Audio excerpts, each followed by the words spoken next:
Hi, welcome to Paper Crafts by Elaine. Today we're going to be doing a Wacky Wednesday.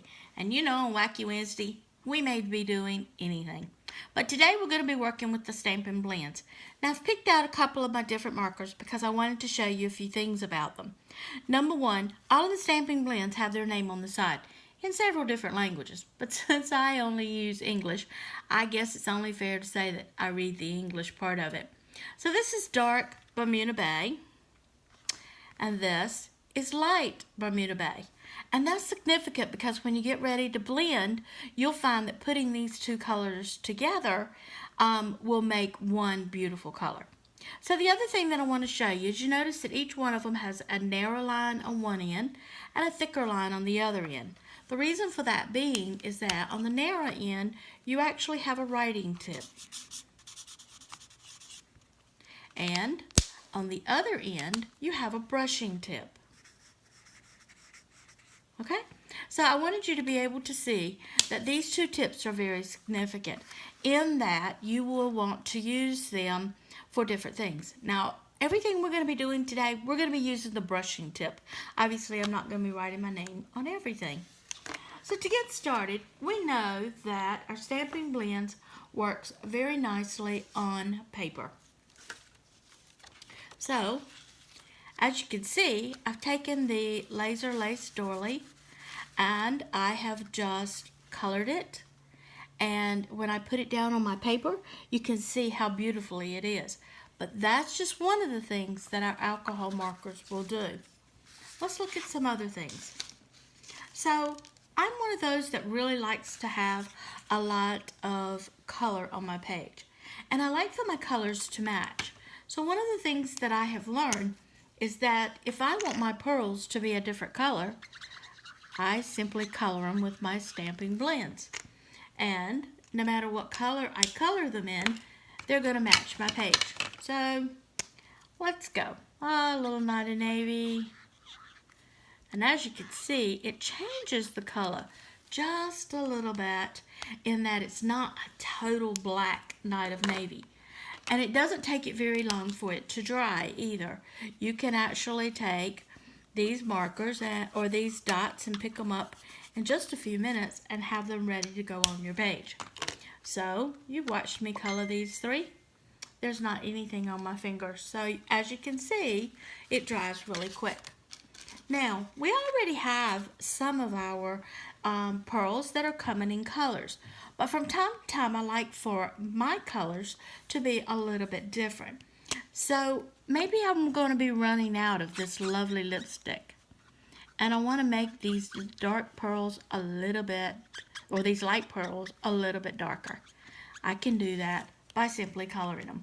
And again, we know that our pearls are going to be used on our projects, are going to match our projects more easily. So we got these other things there. We have the rhinestones, and you're asking, hey, what can we do with rhinestones? Same thing. They color very easily, and they don't wipe off on your hands, so you can just about pick whatever color you want. Wow, isn't that Bermuda Bay and cherry cobbler going to be beautiful at Christmas? So it's easy to say that that works as well. So what about these facets? Well, I am thrilled to tell you that these two work very nicely when you want to color them. All you have to do is get your color.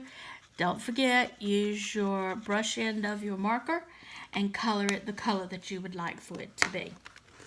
Also, I want to show you one more. And this one, maybe I want it to be a darker color from what it actually is. So maybe instead of the grapefruit, I want it to be more of a cherry cobbler.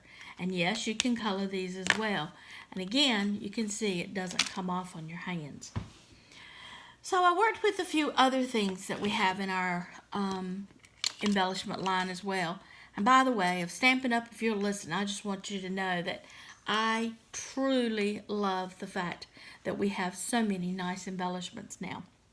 So I worked with the stem, and basically what I did with the stem was I colored it in two colors.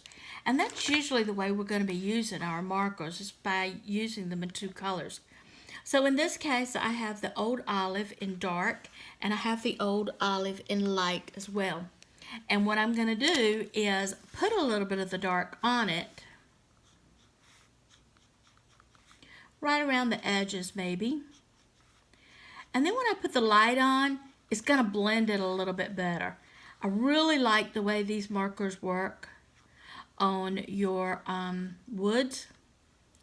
It does take a little extra color to get them to work, but at the same time, it comes out with a really nice effect. So remember, I put a line on the end of this, and when you're using the Stampin' Blends, I want you to notice that not only does it color, but it also picks up color and it moves it around. I like to say that the Stampin' Blends don't necessarily color as much as they move color. So you can see I'm going back over it a second time to get it a little bit darker. But as you can see, it works out very nicely, and it looks really good as well. So now we know that our alcohol or Stampin' Blends will also work on our woods. What about our corrugated? So I learned a little bit about our corrugated, and I wanted to share that with you. If you'll notice, this one really does look orange, and this one does look like yellow and navy, and this one does look like the cherry cobbler. But I want to use that yellow marker, and I want to show you. It wasn't very pretty when I first started.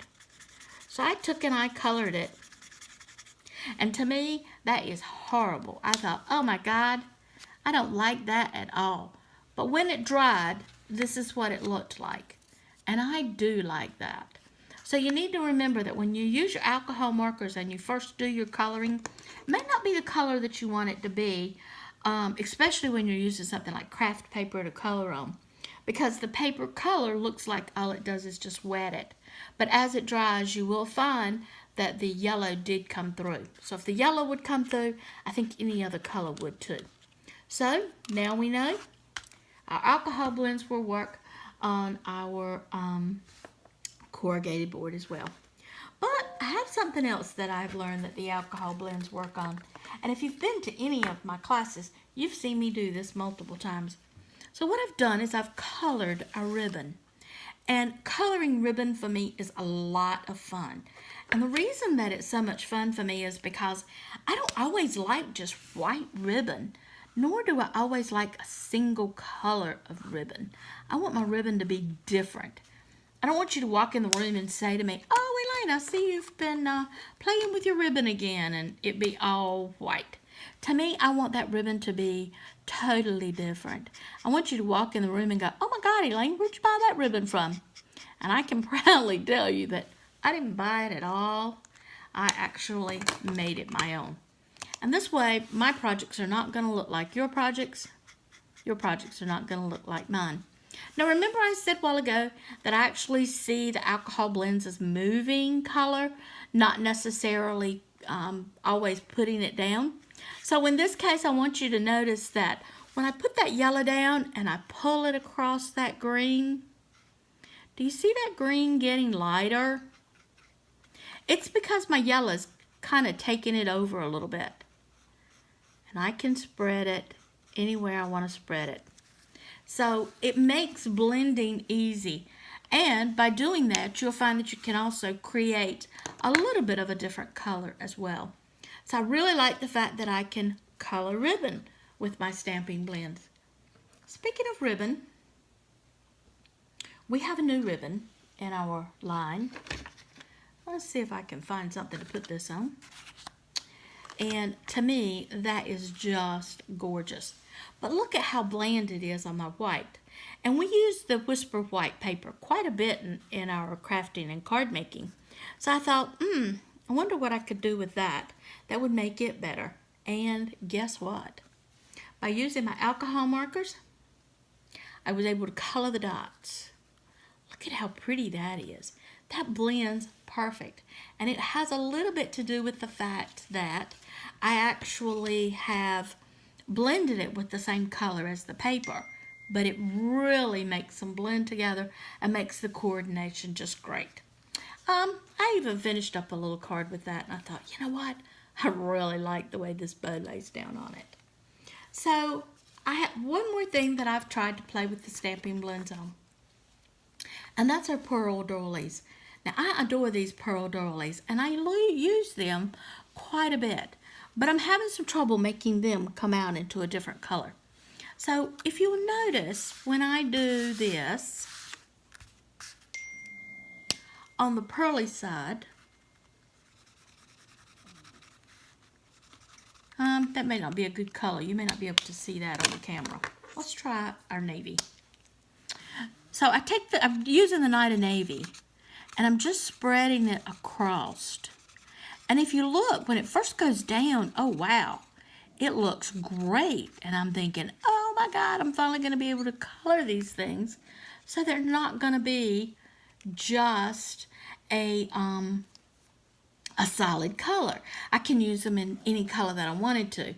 But if you'll notice, as these start to dry, see how that cherry cobbler gets all split up? And it's because of the way that it's drying. Now, if I leave it alone, this Night of Navy will do the same thing. And I really don't know why. I don't know what I can do that will make it work better.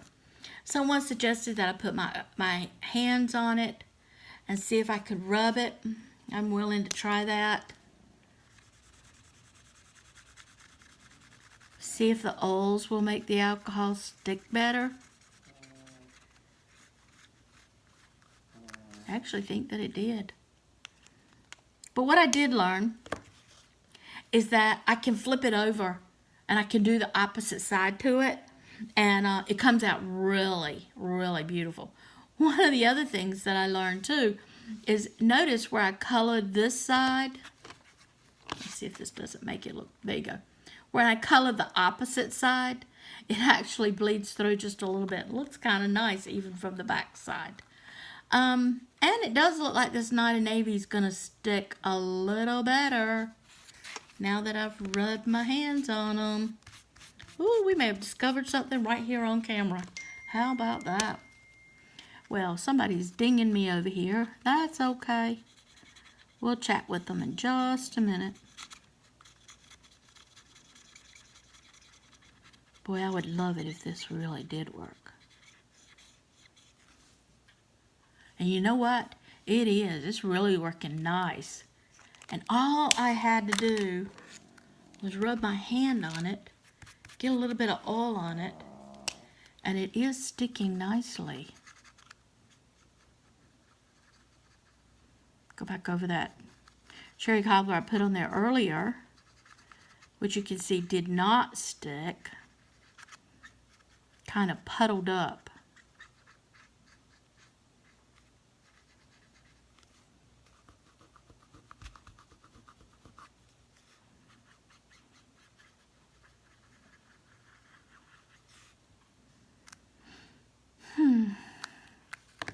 Must have got all the sweat off that hand.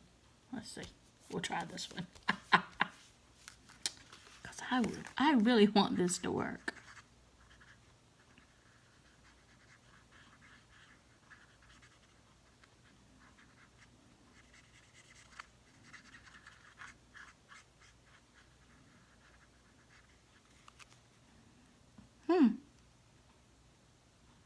Well, kind of crazy. But the nice thing about it is that we have learned that we can use our Stampin' Blends for so much more than just coloring on paper. Well, that's Wacky Wednesday. Hope you have a great day and you do something wacky today.